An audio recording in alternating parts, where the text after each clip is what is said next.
नमस्कार दोस्तों, कैसे हैं आप सब और स्वागत है आपका हमारे यूट्यूब चैनल पर। दोस्तों, कहते हैं एक सिक्के के जिस तरह दो पहलू होते हैं, उसी तरह दुनिया के हर चीज़ के भी दो पहलू होते हैं। एक अच्छी आदत और एक बुरी आदत। आज ऑक्सीजन के बाद जो चीज़ हमारे लिए सबसे ज़्यादा ज़रूरी है वह है इंटरनेट। दोस्तों, इंटरनेट ने आज की दुनिया ही बदल कर रख दी हो। छोटे से बड़े हर काम आज इंटरनेट के द्वारा होते हैं। इंटरनेट के बिना हम आज होने की कल्पना भी नहीं कर सकते।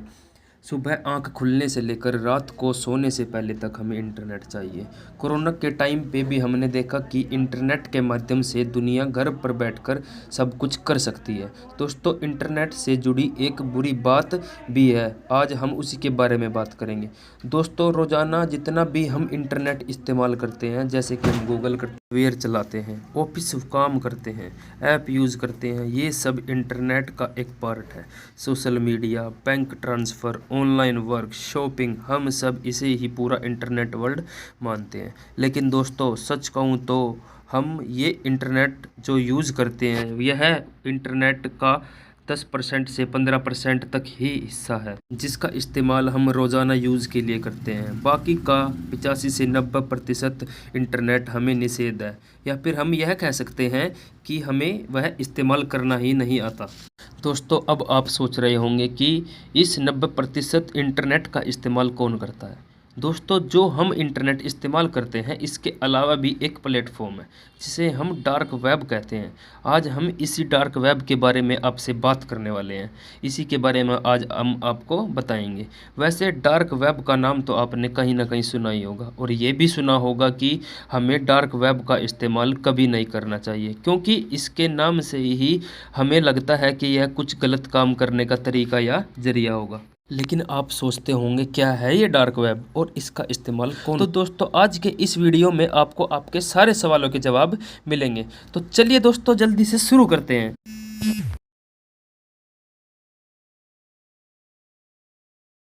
इंटरनेट का वही दूसरा पहलू है जिसे हम बुरा कह सकते हैं, या फिर हम कह सकते हैं कि जहां पर हमारे काले कारनामे किए जाते हैं इंटरनेट पर, उसी को हम डार्क वेब कहते हैं। आजकल दुनिया के ज़्यादातर काम अच्छे हों या बुरे इंटरनेट की मदद से ही होते हैं। चाहे इंसानों की तस्करी हो या फिर हथियारों की तस्करी हो, हैकिंग जैसे काले कारनामे, सब इंटरनेट के माध्यम से ही होता है। दोस्तों, हम सभी इंटरनेट का यूज़ करते हैं, ऑनलाइन काम करते हैं, और जिस ब्राउज़र का इस्तेमाल हम करते हैं वह बहुत ही साधारण और सुरक्षित होता है। हम जिस इंटरनेट का इस्तेमाल करते हैं उसे हम सॉफ्ट ब्राउज़र कहते हैं, जिस सॉफ्टवेयर वेब कहा जाता है। हम जो ब्राउज़र इस्तेमाल करते हैं उसे सरफेस ब्राउज़र भी कहा जाता है। सरफेस वेब पूरी तरह से कानूनी होता है और सुरक्षित भी होता है।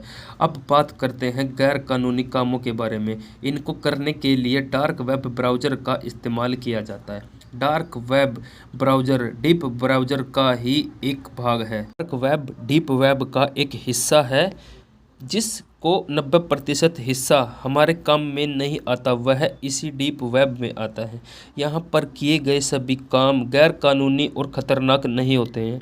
हम ये नहीं कह सकते कि डीप वेब गैर कानूनी है, लेकिन डीप वेब का एक हिस्सा जिसे हम डार्क वेब कहते हैं केवल वही खतरनाक और गैर कानूनी होता है, और हैकिंग जैसे काले कारनामे यहीं से ही अंजाम दिए जाते हैं। डार्क वेब कितना खतरनाक है इससे आपको हम रूबरू करवाना चाहते हैं। डार्क वेब साइबर क्राइम का सबसे बड़ा हिस्सा है। यहाँ पर लोग जुड़ते हैं क्राइम करने के लिए। यहाँ पर लोग पैसे देकर मर्डर, हैकिंग, रेप जैसे लाइव फुटेज देखते हैं। डार्क वेब की मदद से दुनिया भर के टेररिस्ट, ऑनलाइन ट्रांजैक्शन, हथियारों की तस्करी, नकली पासपोर्ट, वीज़ा का ट्रांसपोर्ट किया जाता है। डार्क वेब में बहुत से वीडियो अपलोड किए जाते हैं जो ना जाने कितने क्राइम करते दिखाई देते हैं, मगर उनको कोई नहीं पकड़ सकता। दोस्तों, जिस तरह हम ऑनलाइन शॉपिंग करते हैं उसी तरह डार्क वेब में भी ऑनलाइन शॉपिंग वेबसाइट्स बनाई जाती हैं, जिसके जरिए क्रिमिनल, टेररिस्ट, किडनैपर्स, हैकर्स यहाँ पर शॉपिंग करते हैं। दोस्तों, आपको बता दें ये शॉपिंग हमारी तरह नॉर्मल नहीं होती, बल्कि ड्रग्स, स्मगलिंग, बॉम्ब, जाली नोट जैसे काले कारनामों की शॉपिंग की जाती है। अब आप और हम सोचते होंगे कि आखिर इतने बुरे कर्मों को करने वाले और उनको अंजाम देने वालों को पकड़ा क्यों नहीं जाता? साइबर पुलिस डिपार्टमेंट उन्हें पकड़ती क्यों नहीं, उन्हें ट्रेस क्यों नहीं करती? तो दोस्तों हम आपको बता दें कि कोई भी साइबर पुलिस सिर्फ और सिर्फ आईपी एड्रेस और इंटरनेट आइडेंटिटी के आधार पर ही किसी इंसान को पकड़ सकती है।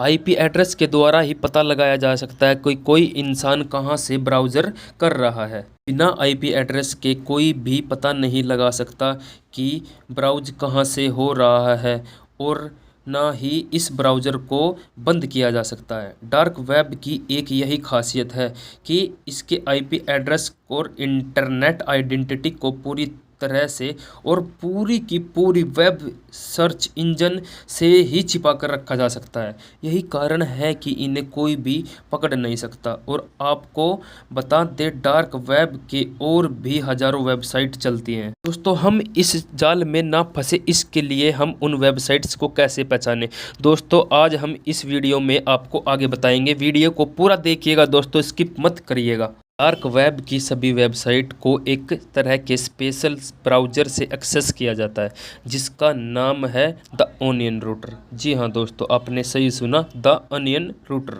दोस्तों जब भी आप लोग गूगल, क्रोम, सफारी जैसे ब्राउज़र पर एक्सप्लोर करते हैं तो देखते होंगे कि सभी वेबसाइट के डोमेन में .com या फिर .in लगा होता है। लेकिन दोस्तों आपको बता दें जो वेबसाइट डार्क वेब की होती हैं उनके डोमेन में ओनियन रूटर लिखा होता है। और ऐसा इसलिए होता है क्योंकि जैसे ओनियन की एक के अंदर एक कई परतें होती हैं, उसी प्रकार डार्क वेब की वेबसाइट के अंदर से वेबसाइटें होती हैं जिनको कनेक्टिंग करके आपस में एक सर्कुलर पाथ में फैलाया जाता है। इसमें कोई भी रूटर स्ट्रेट काम नहीं करता। यही कारण है कि कोई भी इनका स्टॉपेज नहीं ढूंढ सकता। दोस्तों इसे चलाना हम जैसे नॉर्मल इंसान के बस की बात नहीं है। इसे चलाने के लिए अच्छे से पढ़ा लिखा होना और हैकिंग का ज्ञान होना और इंटरनेट के बारे में पूरी जानकारी होना बहुत ही ज़रूरी है। और जिस भी इंसान को इसकी नॉलेज हो वही इस डार्क वेब को एक्सेस कर सकता है। अब आपके दिमाग में आ रहा होगा अगर ये डार्क वेब इतना ही बेकार है और इतना ही बुरा है तो इस डार्क वेब को क्यों और किसने बनाया होगा। लेकिन दोस्तों आज हम आपको बताने वाले हैं कि इसको किसी तरह के बुरे काम करने वालों ने नहीं बल्कि यूएस नेवी ने बनाया है। जी हाँ दोस्तों, यूएस नेवी ने सन 2000 में द नेवल रिसर्च लेबोरेटरी ने अपने मिशन को खुफिया रखने के लिए यह रास्ता अपनाया। उन्हें साधारण ब्राउज़र से भेजे गए मैसेज को सीक्रेट रखना था ताकि उनकी मिशन के बारे में और उनकी बातों को कोई तीसरा न जान सके। मगर फिर कुछ कारणों के चलते यूएस मिलिट्री को इस सीक्रेट वेब के बारे में चाइना, कोरिया और ईरान के साथ सीक्रेट कम्युनिकेशन करने के लिए बताना ही पड़ा। जैसे ही उन्होंने इस डार्क वेब के बारे में चाइना, ईरान और कोरिया को बताया और धीरे धीरे यह वेबसाइट लीक होती चली गई और जानकारी धीरे धीरे आम जनता के हाथों में पहुंचने लगी। और फिर धीरे धीरे इसका इस्तेमाल गैर कानूनी और हैकिंग जैसे काले कारनामों के लिए होने लगा और ये पूरी दुनिया भर में फैल गया। और आज यह इतना आसान हो गया है कि कोई भी इसे चला सकता है और मासूम और अच्छे भले लोगों को परेशान करता है। आपको बता दें कि ये डार्क वेब कई देशों में और हमारे देश में भी लीगल है। आप सोच रहे होंगे दोस्तों कि ये इनलीगल होगा, लेकिन दोस्तों हमारे देश में भी ये लीगल है। आपको बता दें इसका इस्तेमाल करने पर और गलत काम करने पर आपको पकड़े जाने पर कड़ी से कड़ी सज़ा हो सकती है। तो इसलिए कभी भी आपको किसी भी वेबसाइट के आगे .onion जैसा कुछ दिखाई दे और आपका मन उसे यूज़ करने का या उसको ओपन करने का करे तो आप ऐसा बिल्कुल भी मत करना। ये वेबसाइट आपके लिए किसी भी तरह से सुरक्षित नहीं है और हाँ दोस्तों ये आपके लिए जानलेवा भी हो सकती है। तो दोस्तों हमेशा सचेत रहें और दूसरों को भी इसके बारे में सावधान करें। तो दोस्तों यह थी डार्क वेब से जुड़ी सभी बातें जो आपको जानना बहुत ही ज़रूरी था, क्योंकि अगर आप एक बार इसके चक्कर में पड़ गए तो आपकी ज़िंदगी ख़राब हो जाएगी। तो उम्मीद है कि आपको आपके सारे सवालों के जवाब मिल गए होंगे जो डार्क वेब से जुड़े हुए थे। तो दोस्तों वीडियो कैसी लगी कमेंट बॉक्स में ज़रूर बताना और लाइक करके जाना। और अगर दोस्तों चैनल पर नए हैं तो चैनल को सब्सक्राइब कर देना। और ऐसी ही मज़ेदार वीडियो देखने के लिए हमसे जुड़े रहिए। धन्यवाद।